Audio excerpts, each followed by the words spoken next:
Babu Owino, the Member of Parliament of Embakasi East, seems to have been chosen by the political spirits to lead ODM. This was very vivid as Gladys Wanga with Ochilo Ayako in their way to the Linda ground campaigns around Kindu Bay and also Ahero received the chants of Babu Owino whenever they tried to talk to them crowds. Now, they received the message firsthand, and this is how it went down. Wanga. Tilina maro Dr. Uhuru Oginga. Wanga.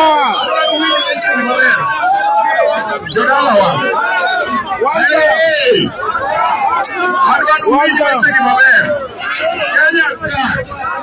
Siasa osepogore mrengo ariyo. Mrengo mokwongo ene broad-based government kotelne gi William Samoei Ruto Uhuru Oginga.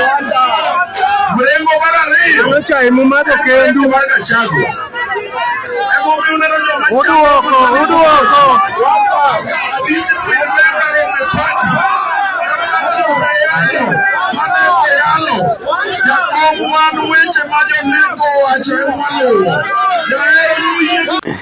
You see,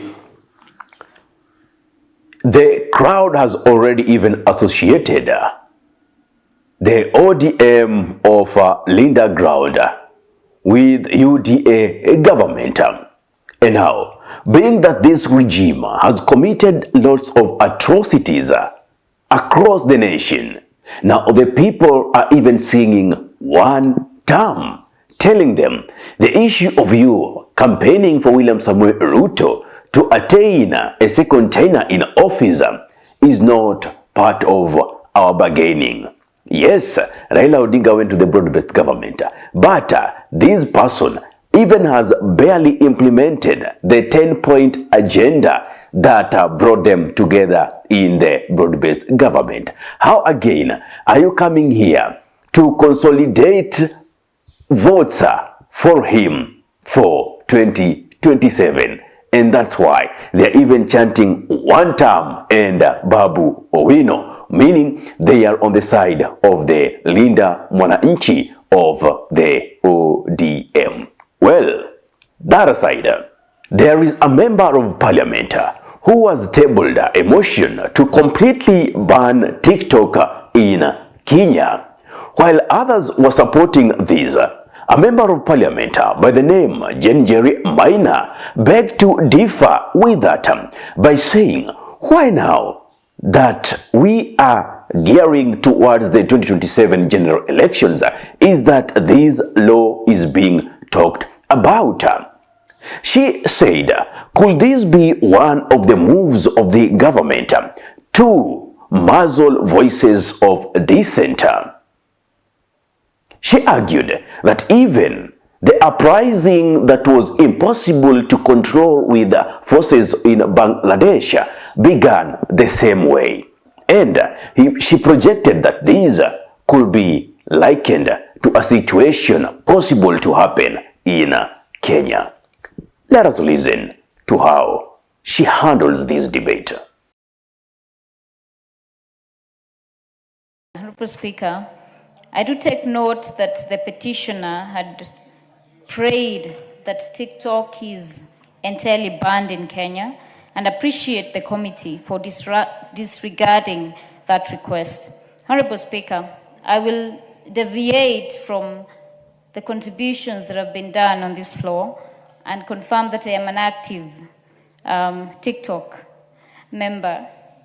And I use the platform to educate the young people on the legislation initiatives I undertake on the floor and other constituency engagements. Honorable Speaker, I have read this report extensively, and my law lecturer taught me to always look for the devil in the details. And I do ask myself, why now? What is the rationale behind it? How extensive will these regulations be? Will they be used to stifle dissent, to stifle key fundamental rights and freedoms guaranteed by the Constitution of this great Republic of Kenya? And I ask this, Honorable Speaker, because we do not live in a vacuum.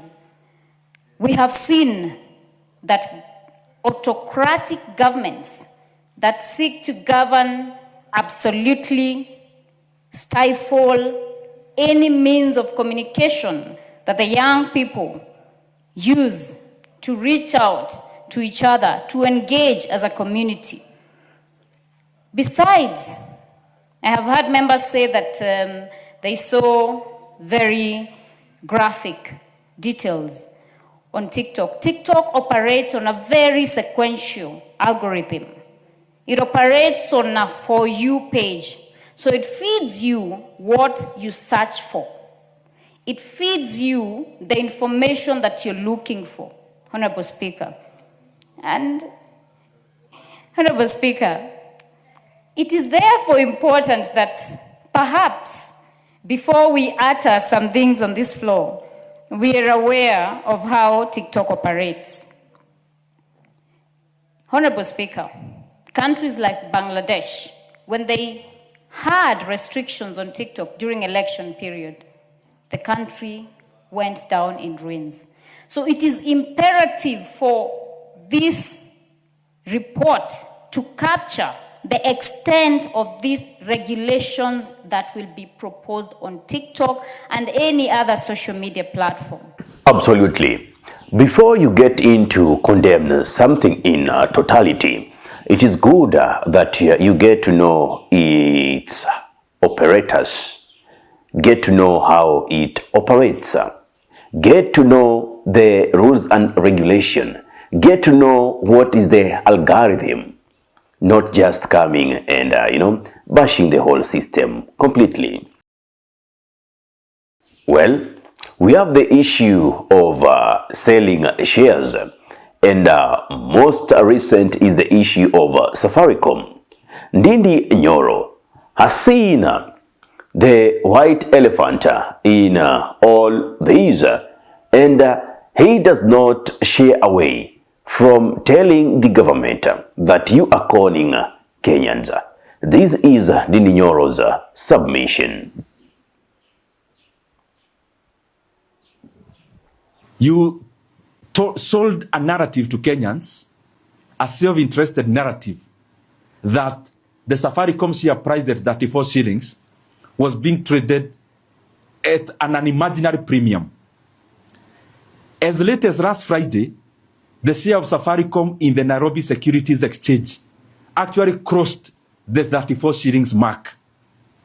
So we are calling upon those people in government who are auctioning our assets for a song.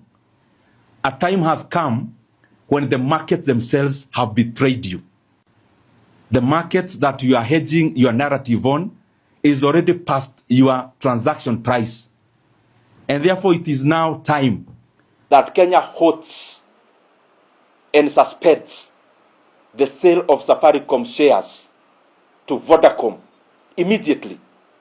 Because Kenyans are already buying those shares at a cheaper price in the market. And because we've been seeing those in government just dumping and they don't want to take responsibility to give credible feedback to Kenyans in terms of this transaction, I want to tell them this. We are giving you time to respond to issues that Kenyans are raising. One, in terms of the share price of Safaricom, which is undervalued. Secondly, that the share price of Safaricom in the market is already trading above the price you are already selling our shares to Vodacom. Number three, the issue of what is called quotation precedent.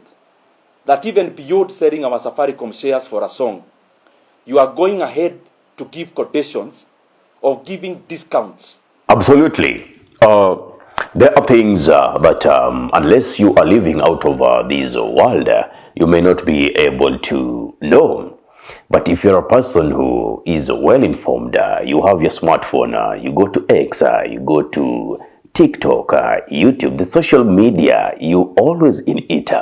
You watch news, then you'll be able to tell a lie that the government is peddling. Anyway, from all the three stories that I brought you today, you can see how the government is using confusionary tactics to make us divert away from its atrocities that it's committing against its own people. Now, we have the ODM issue of Gladys Wanga, ODM Linda Ground, kina Babu, ODM Linda Mwananchi. We have the issue of some member wanting TikTok to be completely banned in Kenya, and now the issue of Noro about the sale of Safaricom shares. What's your take in all these? Give me your thought in the comment section below. If you're watching from my YouTube channel, kindly subscribe and press the notification button so anytime that we are live or we upload content of this nature, you'll be the very first person to be notified. Ahmed Khalif is my name for the Unscripted Talks here in Dub Radio. Assalamu alaikum wa rahmatullahi wa barakatuhu. And to my Muslim brethren who are beginning the month of holy month of Ramadan, I say Ramadan Kareem and Swaum Makbul. Kwa timba kali za Afrika, Dub Radio ndio mpango mzima.